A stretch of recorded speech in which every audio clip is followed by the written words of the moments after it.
Bahkan bisa berpikir seperti ini loh, di surga tuh kan enak, Iya. tinggal sama Tuhan, deket, nggak ada air mata ya. Mm-mm. Mama bilang, berarti enakan aku meninggalnya cepet aja ya, Wah, sampai Alah kamu ngapain sih tanya kayak gitu? Bukan waktunya kamu iya, tanya gitu kamu tuh itu. masih kecil, belajar aja. Mama jelasinnya kamu nggak ngerti. Saya tahu sih itu karena alasan orang tua nggak tahu jawabannya. Kita masih bicara bersama Ya. Ibu Anita, bicara tentang tingkat kerohanian anak, bagaimana cara ngukurnya, Sobat Mm-mm, Rida. mm-mm, Udah mm-mm. dapat belum nih ukuran yang pas, apalagi di zaman sekarang gitu ya, anak dekat dengan sosial media. Bener nggak sih Bu Anita ya? Kalau anak dekat dengan sosial media itu jadi malah bingung nih, ini anak gimana ya perkembangannya ya? Karena cenderung lebih diem, lebih tertutup di kamar saja. Bener nggak sih Bu Anita kalau boleh tahu? sebenarnya sih tergantung kitanya ya, apakah masih ada waktu untuk Hmm, kita itu mengenal anak kita. Kalau misalnya ya seperti yang tadi Nathan ceritakan ya, terus diem, terkurung, kemudian hanya dengan sosial media mayoritas waktunya. iya.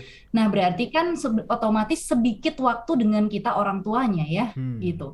Nah, waktu untuk mengenal mereka, mendengarkan mereka, itu kan kita perlu benar-benar sediakan gitu. iya betul. Bukan sisa-sisa waktu ya, Benar. tapi kita upayakan gitu. Mm. Bukan apa tuh kita make time gitu ya, Mhm. namanya tuh make time. Kita buat tuh waktu itu untuk bareng sama mereka sehingga kita bisa kenal mereka, Hmm. kita bisa tahu tuh pemikiran-pemikiran mereka tuh seperti apa gitu Iya, ya. iya. Mm, Kalau mm. malam kadang-kadang sering sih ya, apalagi belakangan ini sering sekali waktu baring-baring tidur gitu ya.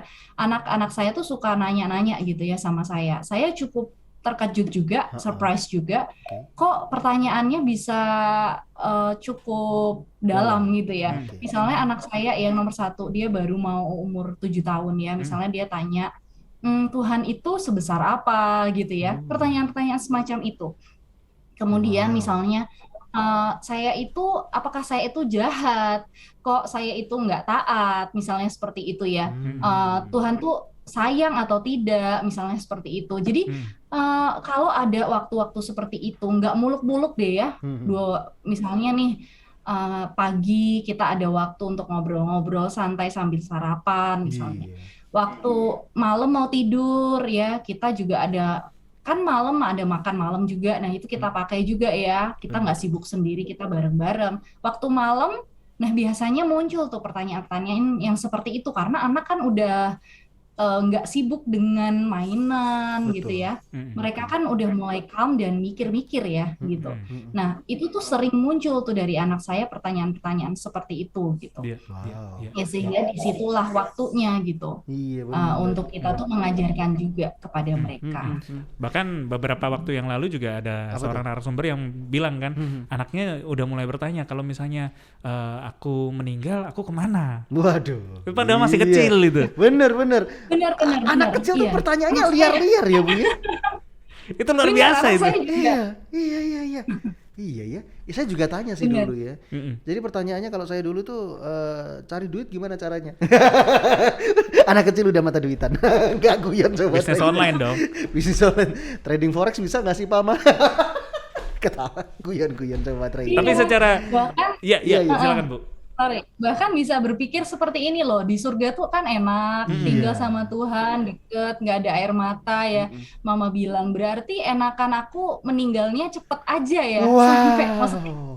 berpikir seperti itu, pengen segera gitu kan. Ya saya dari itu kan kita jelaskan lagi tuh Iya, iya, gitu. iya, Ya iya. sementara kita dipercaya di dunia, ya ini Mm-mm. kita jalankan sebaik yang kita bisa dan Tuhan pun tetap bersama kita selama kita Wow. masih hidup di dunia, misalnya gitu ya, kita Iya. jelaskan dengan cara-cara yang mereka mengerti. Tapi Iya. dialog-dialog seperti itu Mm-mm. tuh muncul loh gitu waktu Wih. kita make time dengan mereka Wow, wow. gitu. Hmm, Dan hmm. yang ini yang perlu kita perhatikan Sobat Rida, Ya, ketika memang pertanyaan itu muncul, kalau kita nggak menyediakan waktu, otomatis anak mungkin bisa saja cari di tempat lain iya, iya, iya. yang berpeluang, berpotensi untuk anak mendapatkan jawaban yang salah. Betul ya Bu Anita ya? Betul, betul, betul. Perhatikan hal ini ya Sobat Lalu Rida. bagaimana kalau misalnya pertanyaan yang timbul gitu dijawab dengan, alah kamu ngapain sih tanya kayak gitu? Bukan waktunya kamu tanya Iya, gitu kamu tuh itu. masih kecil, belajar aja. Mama jelasinnya kamu nggak ngerti. Saya tahu sih itu karena alasan orang tua nggak tahu jawabannya. Itu cuman pelarian. Gimana sih Bu Anita kalau memandang orang tua yang udah belajar dulu aja? Gimana sih Bu? Itu nggak tepat ya sebenarnya. Iya, kurang tepat sih ya, karena kemana lagi tuh anak mencari jawab Iya. di tempat Iya, yang aman, itu kan bener. sebenarnya kita ya orang tuanya gitu. Mm-mm. Kalau kitanya belum ngerti, belum terlalu paham, Mm-mm. ya kita bilang gitu, Mm-mm. jujur aja katakan gitu kalau iya ya, kok mama atau papa nggak pernah mikir sampai ke situ ya. Iya, Bagus ya pertanyaan kamu, nanti mama atau papa cari dulu ya jawabannya iya Hmm. betul. gitu. Nanti kalau udah ada, Mama akan kembali jawab pertanyaan kamu gitu. Hmm. Iya iya iya. Gitu Bu ya. Anita, karena di kesempatan yang lalu juga Bu Anita cerita yang hal yang sama gitu ya. Kalau memang nggak ngerti ya sudah akui ketidaktahuan dan Ya. jelaskan kepada anak. Malu Lalu dong Pak kalau ngaku Pak. berarti ketika malu, ketika gengsi, berarti memang komunikasinya nggak terbentuk dengan baik. Itu kuncinya. Tapi saya menarik deh Bu untuk bertanya tentang kapan seharusnya anak mulai diajarkan, mulai istilahnya diberikan suntikan tentang hal-hal kerohanian, diajarkan tentang adanya Tuhan. Ada yang agama. bilang dari baby, dari kandungan. Didengerin dikasih- lagu-lagu rohani. Nah, Bahkan dikasih headset. Ya kan? Nih nak, dengerin nak, gitu ya. Kan biasanya kayak gitu Iya. yang di iklan-iklan. Atau kapan sih Bu umur yang kira-kira waktu bisa diajak ngobrol atau atau gimana? dari atau bayi, gimana? dari kandungan atau kapan kira-kira Bu? Mm-mm, mm-mm.